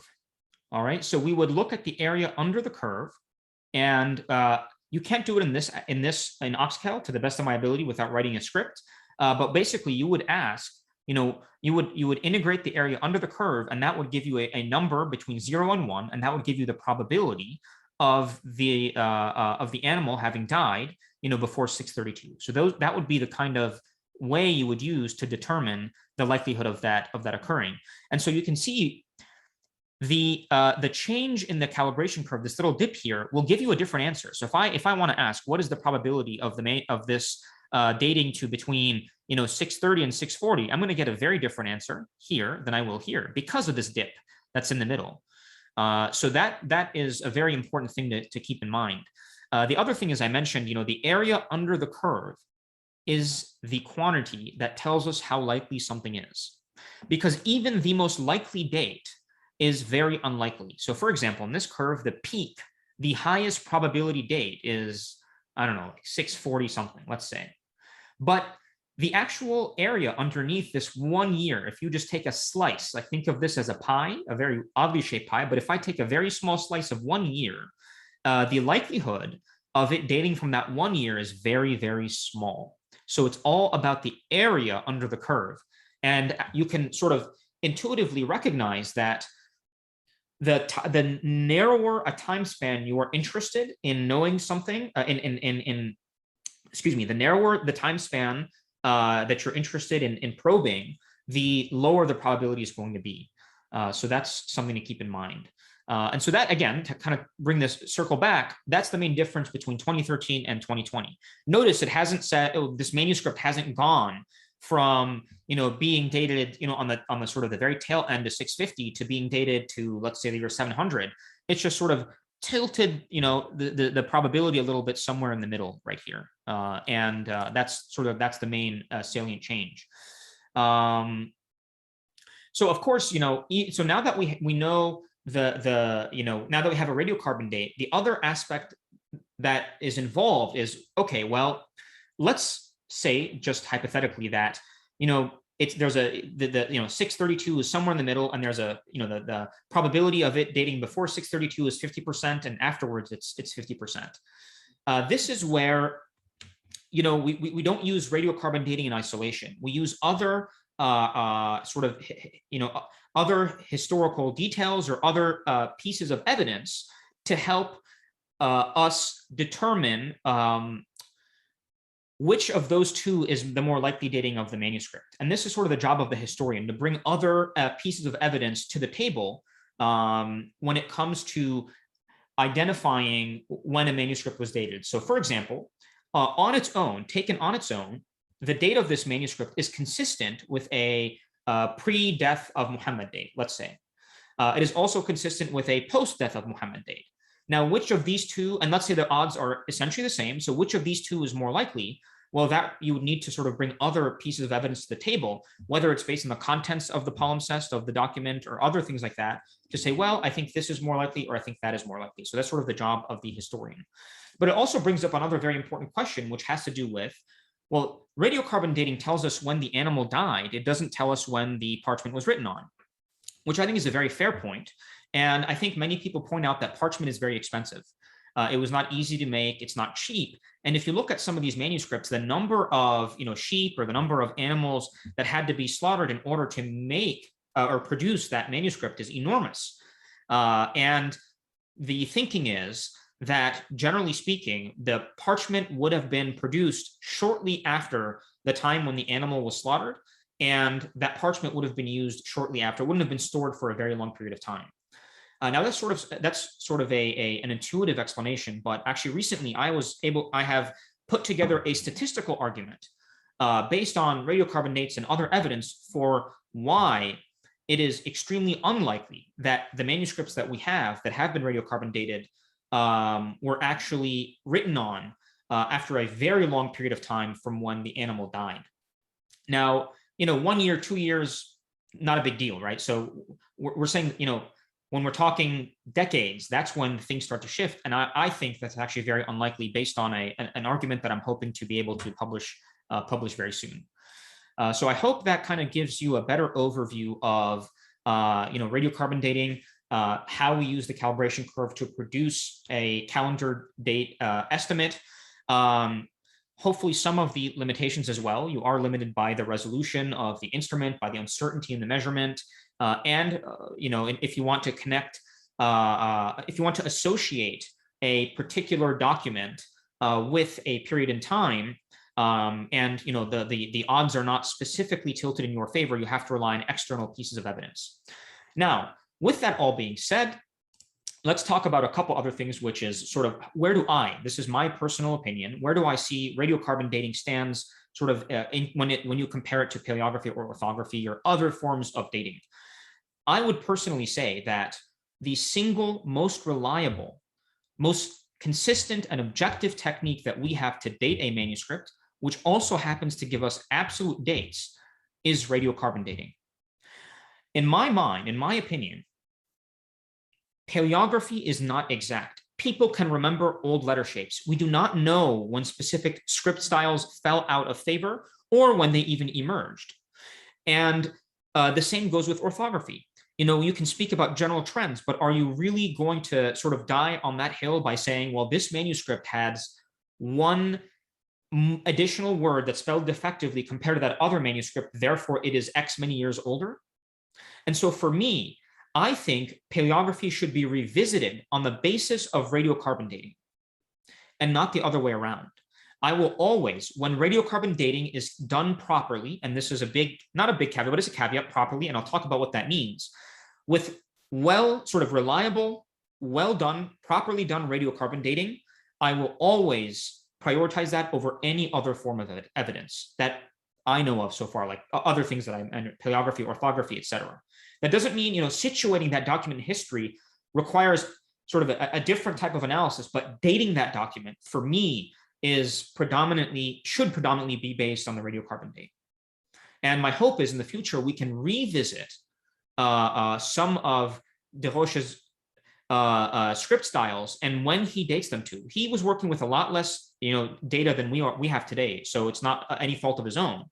But I think some of the script styles that were dated to later periods of time, let's say 2nd century, even 3rd century, are actually much earlier based on new radiocarbon dates that are emerging from a number of manuscripts, not just one. So that's a very important point to highlight. And I cannot emphasize it enough. For me, properly done radiocarbon dating trumps everything else. And that's how I see it. All right, so I did mention I wanted to discuss the issue of reliability and labs. So, and this brings us hopefully, I think, the final aspect of radiocarbon dating. Unfortunately, in Islamic studies, when some of the first radiocarbon dating measurements that came out were published, I would say in a very unfortunate manner, in the sense that there is sort of a responsibility upon a scholar who carries out radiocarbon dating to do a few things. So number one, you should document. You should always publish the lab which tested a sample. You should always publish the uncalibrated dates, because as I showed you, calibration curves change over time, and some of these measurements were published 20 years earlier. And the other thing is, you should always publish, like, there's a sample ID that's given with each sample. You should always publish that. Why? Because the instruments that were used decades ago are far less accurate and precise compared to the instruments we have today. And if you give someone the uncalibrated dates and the uncertainties, number one, as calibration curves get updated, we can update those numbers. And number two, we can understand what time period and what instrument, because labs document things very, very meticulously, carried out this measurement. So it's traceability, and with traceability comes accountability. And this also brings up the issue of labs. So number one, early measurements that were done were just kind of published in an ad hoc manner without listing all these important things that I mentioned, uncalibrated dates, the specific lab. Sometimes a lab was mentioned, but the sample number and things like that. So people should be able to inquire with a lab about a sample, like, what kind of pretreatment did you run on the sample? What kind of, what instrument did you use? All kinds of things like that for accountability and traceability. But in the same way, to go back to this idea of a thermometer analogy, in the same way, you can have thermometers that are very imprecise or very inaccurate, that just don't work well. You can have labs that are not as reliable as other labs. And I won't mention the names of any labs, but actually there's one I'll mention. So there was a lab in Kiel in Germany, and there was a published paper in the Journal of I think radiocarbon dating that documented how their lab was producing unreliable results. So this is published peer-reviewed paper amongst experts that highlighted that the measurements that were carried out in that lab were unreliable. And actually that lab ended up shutting down. And so it's very important to realize that not all labs have have similar track records. the three most reliable labs that have primarily the scholars who work on producing the calibration curves, who are on all the committees and do all that kind of stuff, they tend to come from three labs. So the first one is the University of Arizona, you have the University of Oxford, and you have Zurich. So those three labs are the most reliable labs. So measurements coming out of those labs, I give a higher sort of degree of reliability than ones coming out of other labs. And in fact, we do have data on samples that were sent to multiple labs. So the same sort of post-treated sample that was sent to multiple labs, and the labs that I mentioned, they obtained essentially statistically consistent results. And the other labs, or the other lab, I don't remember if it was one or two now, actually the result that they obtained was anomalous. In fact, they have had issues with producing sort of self-consistent results within the lab itself. Now, this was a situation years ago. Things might have changed today. But my point is, I think a lot of people in Islamic studies have sort of made up their minds about the reliability of radiocarbon dating based on early missteps that happened in the field with radiocarbon dating. Now, the other piece, of course, is the more measurements you have, the better. So again, I mentioned, I cannot emphasize this enough, that radiocarbon, decay and everything, it's a random process. And what that means, every time you take a measurement, that measurement's going to be a little bit different. All right. And so at minimum, for someone to have a good degree of confidence in a measurement, you want to have three. So you want to have a measurement repeated 3 times, ideally from different from different folios or different pieces of parchment across a manuscript, to sort of, it show, that it was all produced in the same time and things like that. And they well could be from the same animal, but the point is, you want to sort of diversify the distribution you're kind of drawing from.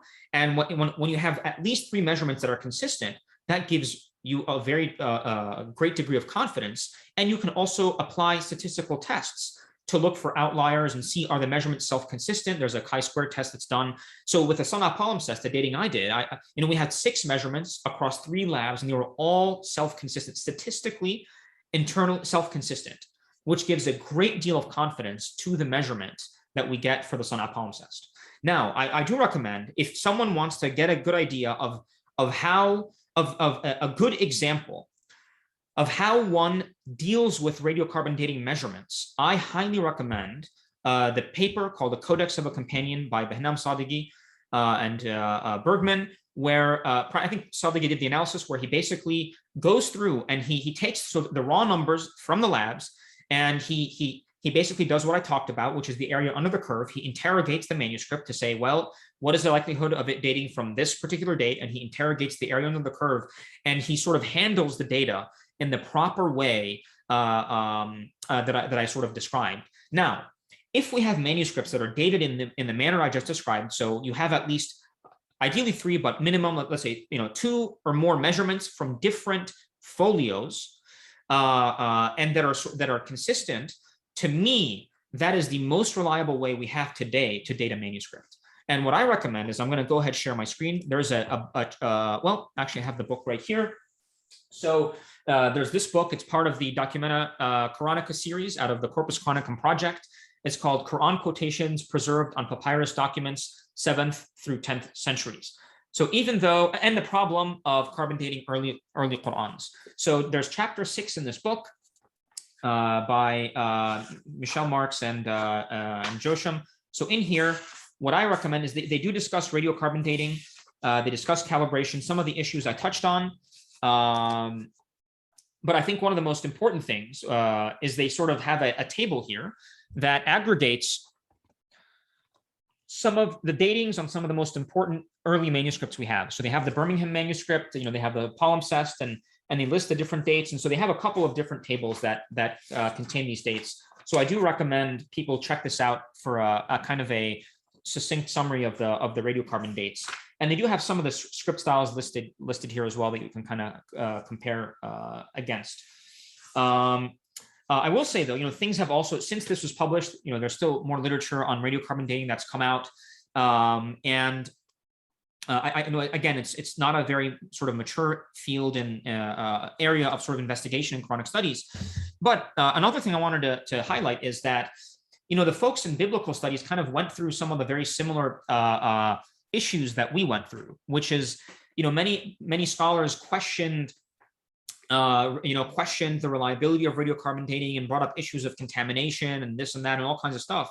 And really, and particularly, when it in connection with the Dead Sea Scrolls, and really, when all the dust settled, and people can go back to literature and look up the stories and sort of kind of watch the history play out over time. When the dust settled, it turns out that the radiocarbon dating was reliable.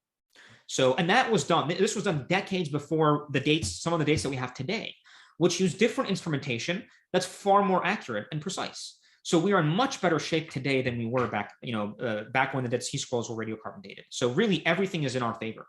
But just to kind of bring the point home, a lot of people ask me about the dating of the Birmingham manuscript, right? And so the first thing, it was dated, I think, at Oxford, if I'm not mistaken. It was dated at Oxford, but only one measurement was taken. So we have one measurement that that was done for the Birmingham fragment.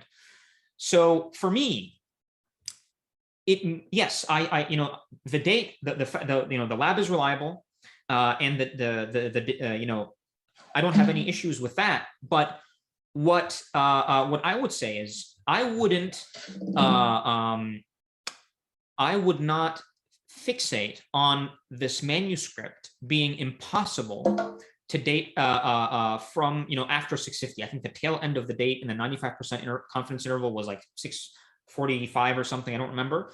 But for me, because we only have one measurement, we don't know like where this curve is going to go. Will the next measurement be here a little bit? Will it be there a little bit? We're not actually quite sure, right? So that's where it would be very, very important to get a couple more measurements before sort of saying something absolutely definitive about how about sort of how we situate this manuscript, within the context of the Uthmanic canonization, which people tend to say, happened around 650.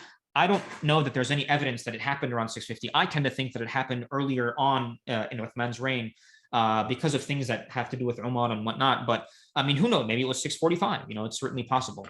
But so those are important things to think about. Yes, the data is very good for the Birmingham manuscript, but the other piece I want to highlight is this is a very important thing to know is the uncertainty. I know I'm not very organized, I apologize, but the uncertainty measurement we get, this is why it's important to have multiple measurements. The uncertainty measurement we get on a single measurement that comes out of a lab should be understood as the minimum, as a sort of a lower bound on the uncertainty associated with that particular document. And that has to do with the differences between sort of instrument error and whether the distribution is sort of the sample distribution, so whether the error is reflecting the population error, or whether it's reflecting instrumentation error or sample error. So the idea is the more measurements you have, the more confident you can be in the data of the document. And I point people, if they want to know what the sort of quintessential, the exemplar of a well-dated document is the Sana'a palimpsest. We have at least 6 measurements from 3 different labs, which are all consistent with one another. We have other measurements from labs that are outliers. Those measurements are statistical outliers, and they are also not even internally consistent. What I mean is some of the labs, they made a measurement for the same document twice, and they got 2 wildly different numbers. And to me, that points to the fact that the Sana'a palimpsest the date of it is very well established. And I would say that there should be no controversy in the fact that this document is from the first half of the 7th century. Excellent, thank you for that. Kind of just following up with something that you had mentioned about the parchment itself. The parchment tells you, or the dating at least tells you when the animal died, correct? So I imagine with palimpsests, the range would be larger because the animal died and someone wrote something on it, and then maybe several years later they scrubbed it off and they wrote on it. So a vast majority of our Quran manuscripts that we do have are they palimpsests, or are they new? Yeah, this is actually a good question. I think we kind of jumped into the idea of palimpsest without talking about it in great detail. So The overwhelming majority of Quranic manuscripts are not palimpsest. So a palimpsest is a document that's been, written on, at least twice. And so, parchment is a lot more durable than paper. And so what happens is an ink doesn't really bind into the fibers in the same way. So what you can do is if you write on a piece of parchment, you can actually scrape off the old, the old writing, the old ink, and you can write, and maybe you might treat the document a little bit to smooth it out, and you can write on it again.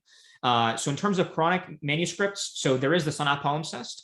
I'll talk a little bit more about that in detail. There's the Mingana Lewis palimpsest, which Alba Fadeli has worked on, done tremendous work on. And there's also this recently published this Coptic palimpsest, which Eleanor Salah published recently in Jiqsa, which has Coptic and Quranic text on the same document. So going back to the palimpsest, so what we can do is we can sort of say something about the date of the lower text. So the first writing that happened on the palimpsest, as opposed to the second writing, so the upper text.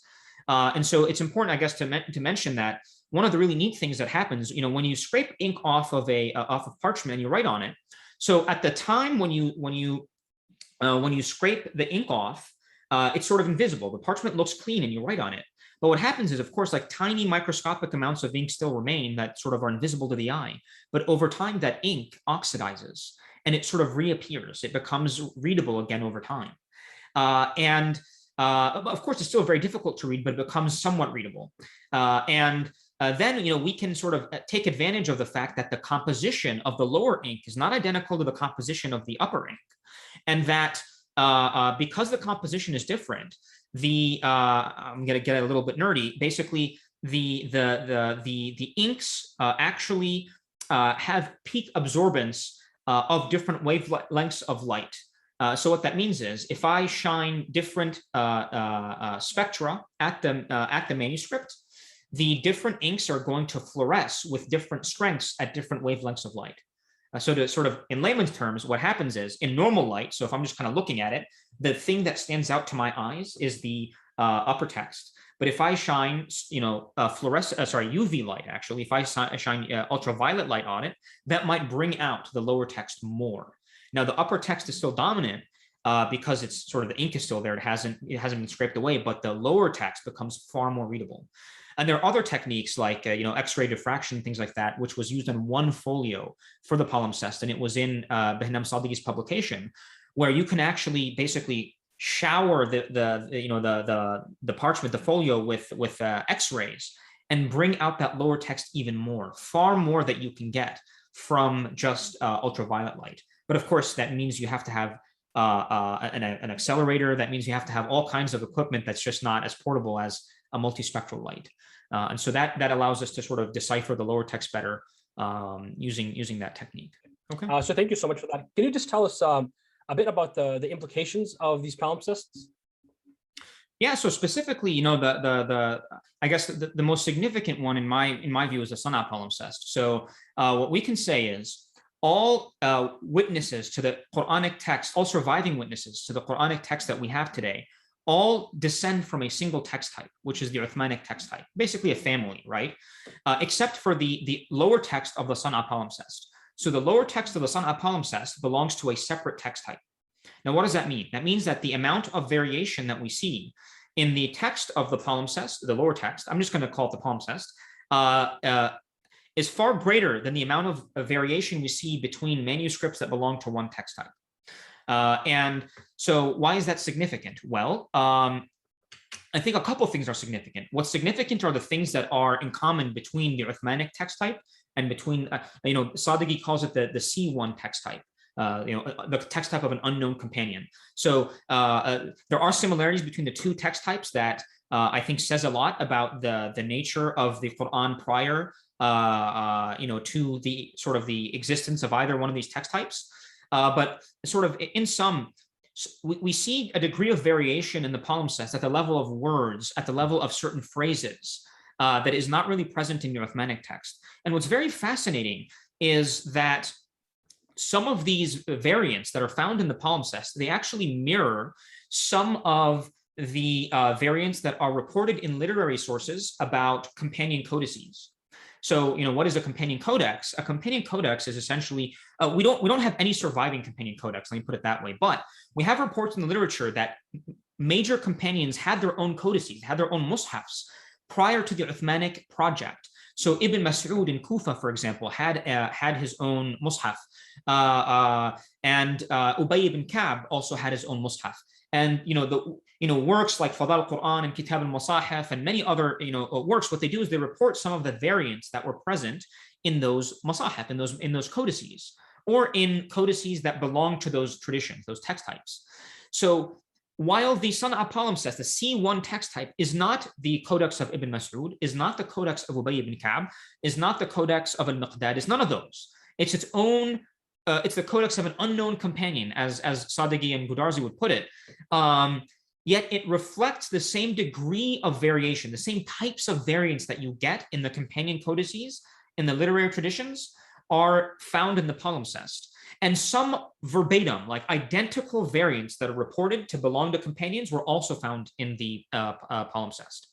And another observation that they make is that they say, well, despite these differences, so the codex also has a different surah order. So that's one interesting thing. We also have reports of Ubay's codex and the Ibn Mas'ud codex having different surah orders, and we find this one, it doesn't perfectly match any companion surah order that we have, but it's closest to Ubay ibn Ka'b's as far as we can tell. So what we can say is that somewhere around the codification of sometime around the codification of the Quranic text, surah order was not fixed. So surah order was a little bit fluid, although there are general trends like longest surah to shortest, things like that, but it was not a fixed thing. However, within each surah, the verse order was fixed. Why? Because the verse order in the palimpsest is the same as the verse order in the Uthmanic text, with very, very minor. So I think there's like one verse missing, and and it can be explained as like an eye skip, like a parablipsis or something, so a scribal error, basically. It can be ascribed to that.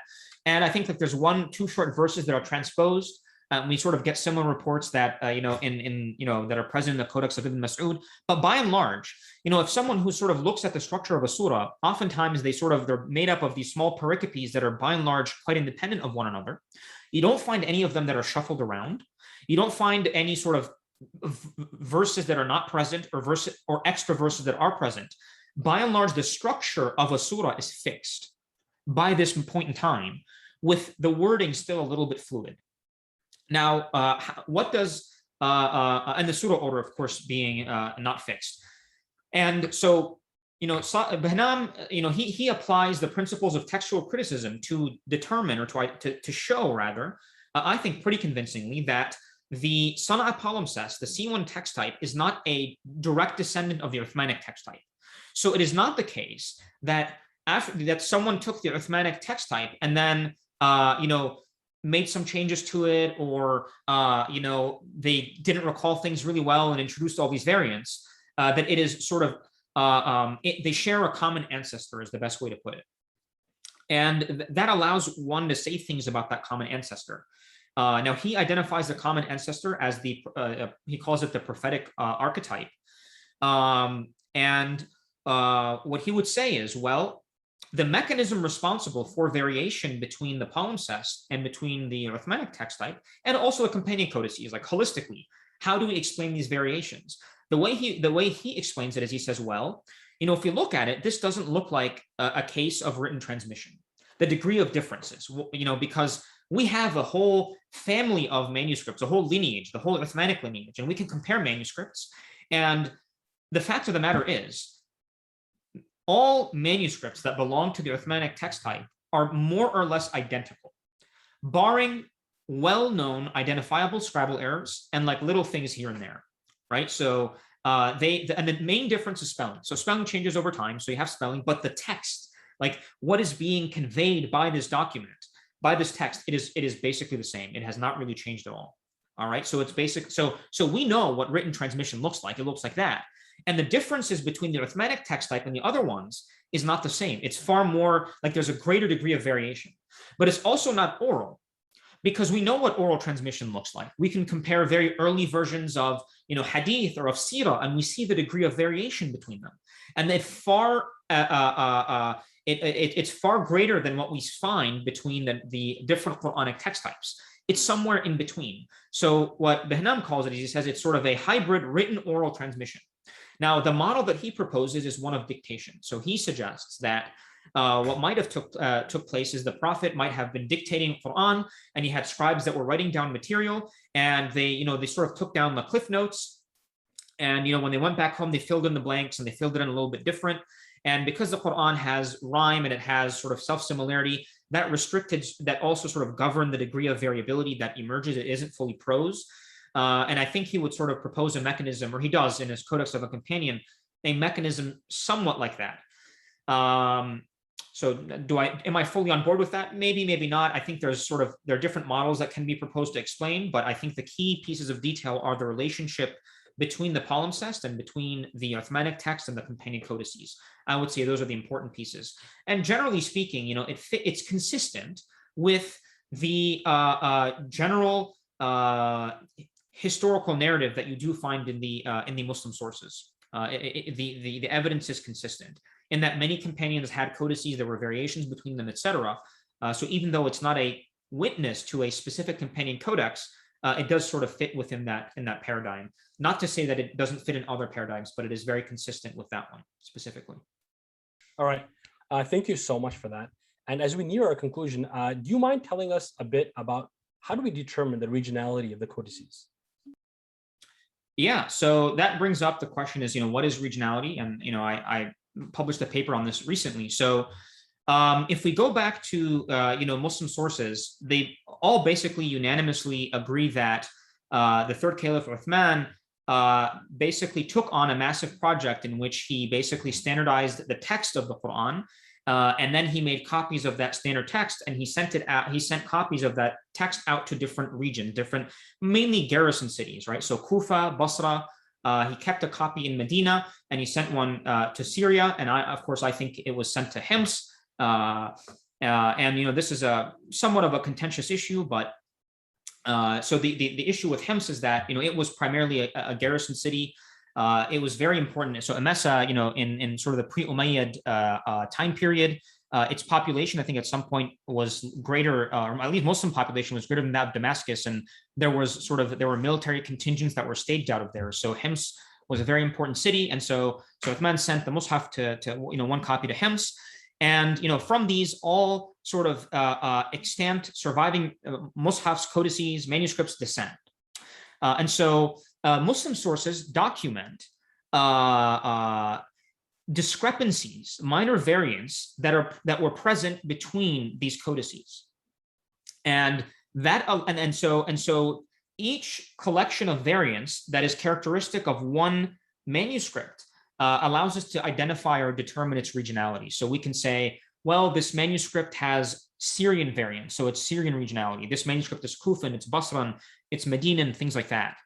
And so in order to do this, of course, so there's a question of how is there a historical reality to these regional codices? And, Noldeke, he kind of made an observation. He said that if you look at the pattern of the reported variants between the codices, they form a stemma, so they form like a family tree.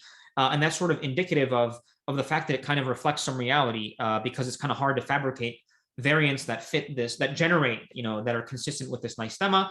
Michael Cook comes along and he refines a little bit. So Noldeke, he said, I think the Medinan is the archetype, and Cook said, well, hold on a second. We can't be sure based on just the variants alone that it is just that the Medina is the archetype. And there are other issues to do with the Basra Mus'haf. Did they have a certain variant or not? And was Mecca sent a Mus'haf or not? And that has to sort of brings us into schematics. And so I tend to agree with Cook on this and Noldeke in that the variants reported for the Meccan Codex seem to be dependent upon the other codices. And what that means is we can determine. So what I did, sorry to take a step back, is I went through and I said, well, let me go through number one, the literary sources. So Cook and Noldeke, they relied on Al-Muqni'. So I mentioned this book before, Adani's book. And he basically has a summary in the back of his book of the regional variants. But one important thing to realize is that it's just a summary, and basically no two works have the same exact list. They, depending on who transmits the list and depending on other things, some people might report variants while the other people don't report.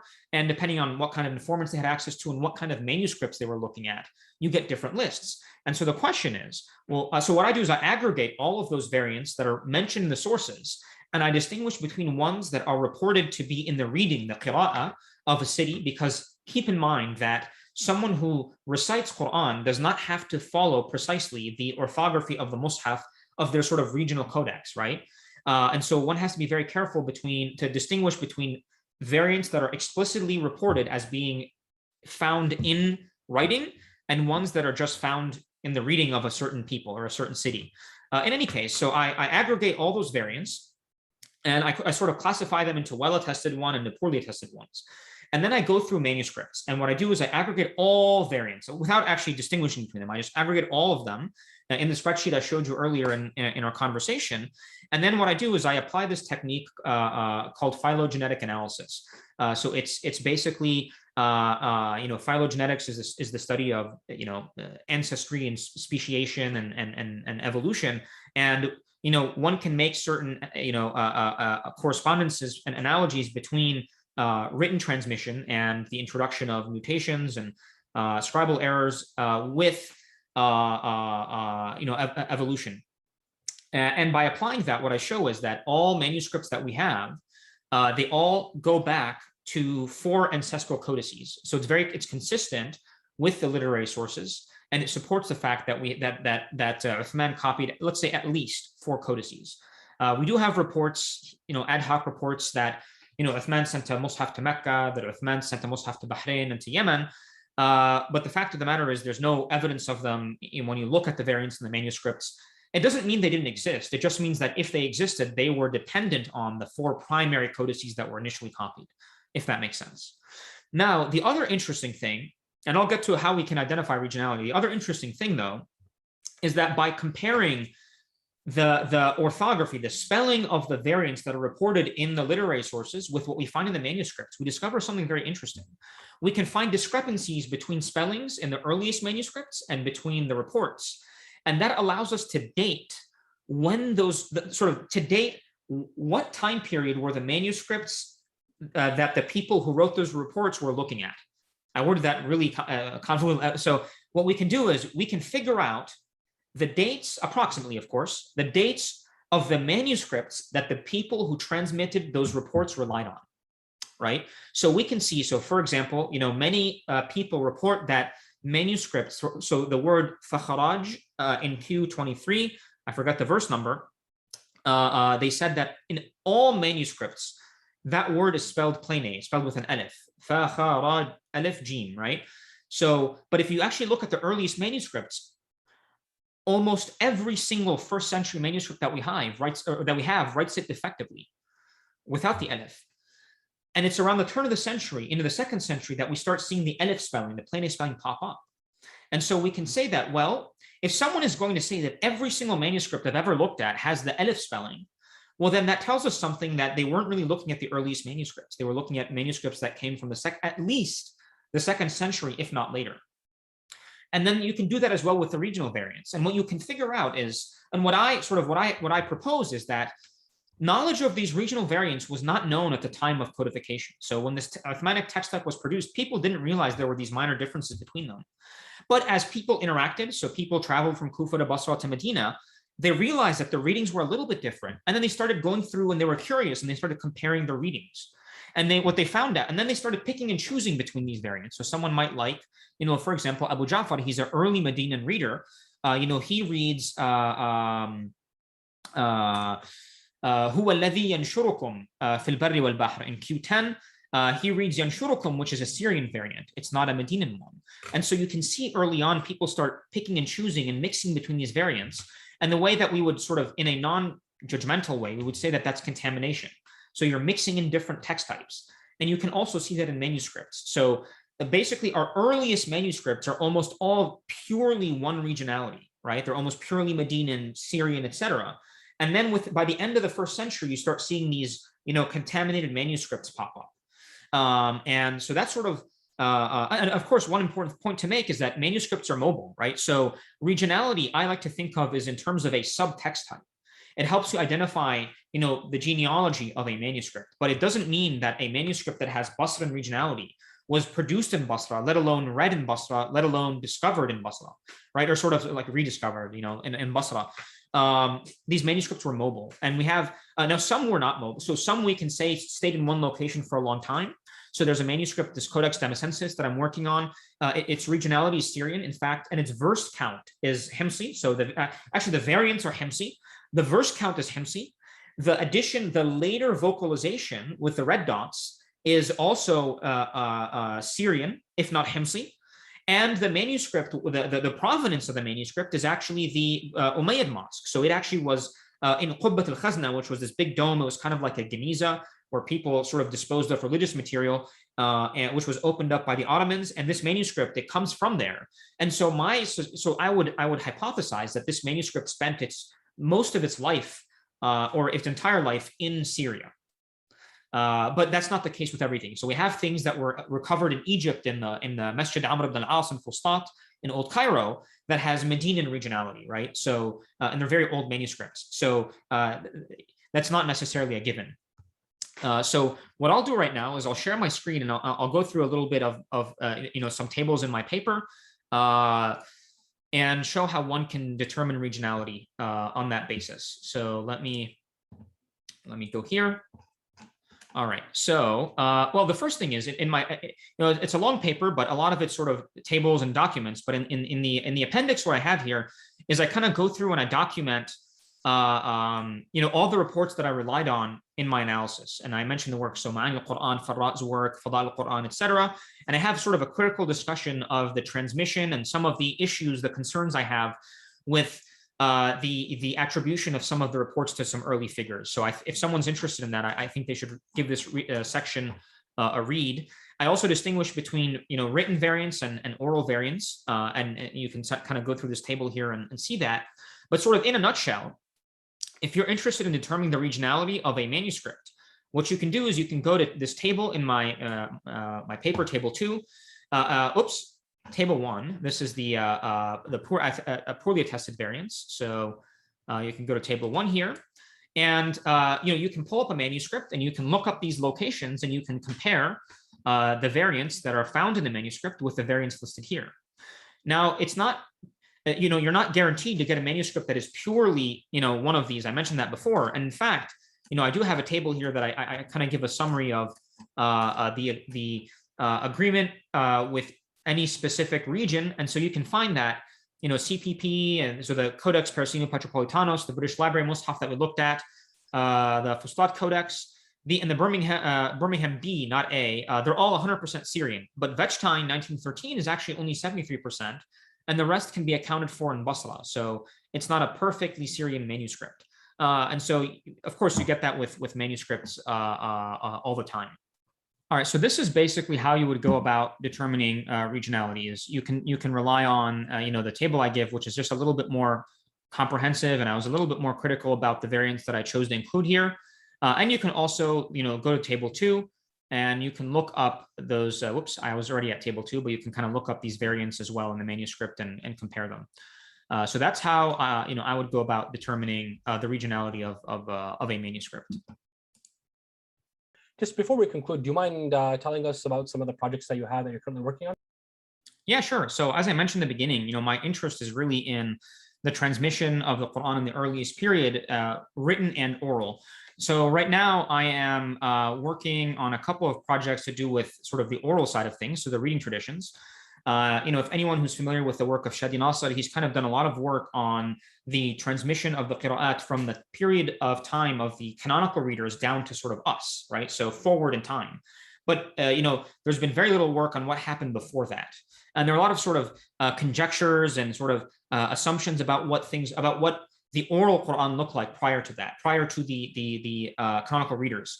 And so what I do is this is where sort of I bring in sort of my mathematical statistical side, and I say we can actually use patterns that are found among the canonical readers to say something about what the oral Quran looked like prior to their time. So really sort of get a glimpse, a window into what the oral transmission of the Quran looked like basically in the first century. So really from around the time of the canonization, so around 650, up until the time of the canonical readers. And I think nobody's really done this before and looked at this. So that's a project I'm working on right now that I'm hoping to finish up soon. I'm also interested, as I mentioned, in radiocarbon dating. So I've been sort of putting together a paper on that. One thing I do talk about, I mentioned, is this idea of long-term storage of parchment, and sort of pointing out or laying out, I don't know if I would call it like a guide, but basically proposing a standardized approach that I think everyone in the field should follow when it comes to publishing, reporting on, commenting on, and analyzing and contextualizing radiocarbon dates for a manuscript. And so, and other things to do with that. Hopefully, a couple new dates for some manuscripts as well. So maybe some new datings as well in that. The final thing I'm kind of working on that I want to highlight is, we talked a lot about the palimpsest, and so it turns out there's another manuscript out there that is sort of contains as much. I don't know of any other manuscript that contains as much variation as the palimpsest. So there's a manuscript that has many sort of deviations from the standard Uthmanic text type, and I've already sort of produced an edition of this manuscript, and I've completed most of the analysis, and I plan on turning it into a monograph, I think. And the idea is, I think it says a lot about how sort of the mechanics of how written transmission happened.